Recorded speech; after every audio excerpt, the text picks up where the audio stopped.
தமிழக மீனவர்களுக்கு இலங்கை நீதிமன்றம் தூக்கு தண்டனை விதித்ததை அடுத்து தங்கச்சிமடம் பகுதியில் தொடர்ந்து பதட்டம் நீடிக்கிறது. மீனவ அமைப்புகள் மாநிலம் தழுவிய போராட்டத்திற்கு அழைப்பு விடுத்துள்ளன.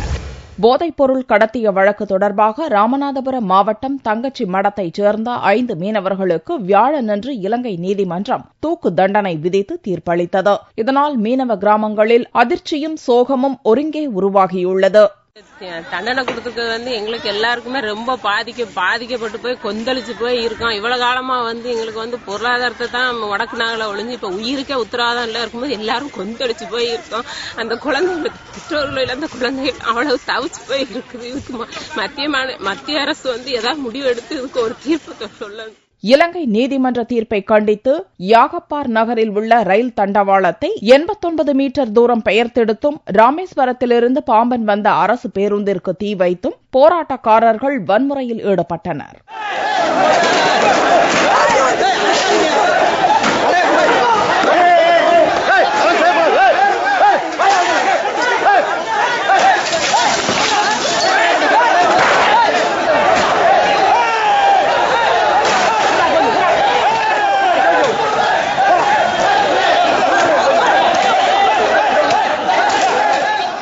மீனவர்களின் போராட்டத்தால் ராமேஸ்வரத்திற்கு ரயில் போக்குவரத்து நிறுத்தப்பட்டது. பெயர்த்தெடுக்கப்பட்ட தண்டவாளத்தை வெள்ளிக்கிழமையன்று காலை ரயில்வே அதிகாரிகள் மற்றும் ஊழியர்கள் சீரமைத்தனர். இதையடுத்து அந்த வழித்தடத்தில் ரயில் போக்குவரத்து இயக்கப்பட்டது. வெள்ளிக்கிழமையன்று காலை ஆந்திரா சுற்றுலா வேன் மீது ஒரு கும்பல் கல்வீசி தாக்குதல் நடத்தியது.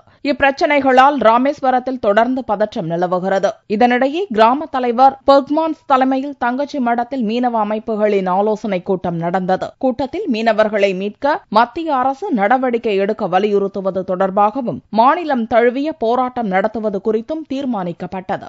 சம்பந்தமா நாங்க மீனவர் சங்கங்களுக்கு அவசர ஆலோசனை கூட்டம் நாங்க உடனடியா போட்டு இந்த மீனவரை உடனடியா விடுதலை பண்றதுக்கு உண்டான நடவடிக்கை மத்திய அரசாங்கம் எடுக்கணும். அதுவரைக்கும் ராமேஸ்வரத்துல காலவரையற்ற வேலை நிறுத்தம் அறிவிச்சிருக்கு. மிக அழுத்தமான ராஜதந்திர நடவடிக்கைகளை மத்திய அரசு எடுத்து இந்த மீனவர்களை உடனடியாக நாட்டுக்கு திரும்ப கொண்டு வருவதற்கான நடவடிக்கை எடுப்பதுடன் இந்த பிரச்சனை குறித்து மோடி அவர்களுடைய இந்திய பிரதமர் நரேந்திர மோடி அவர்களுடைய நிலை என்ன என்பதும் தெளிவுபடுத்த வேண்டும் என்று நாங்கள் கேட்டோம். தண்டவாளம் தகர்ப்பு, பஸ் எரிப்பு என தங்கச்சிமடம் சுற்றுவட்டார பகுதியில் கடும் பதட்டம் நீடித்து வரும் நிலையில் போதுமான அளவு போலீஸ் பாதுகாப்பு பலப்படுத்தப்படவில்லை என்ற குற்றச்சாட்டும் எழுந்துள்ளது.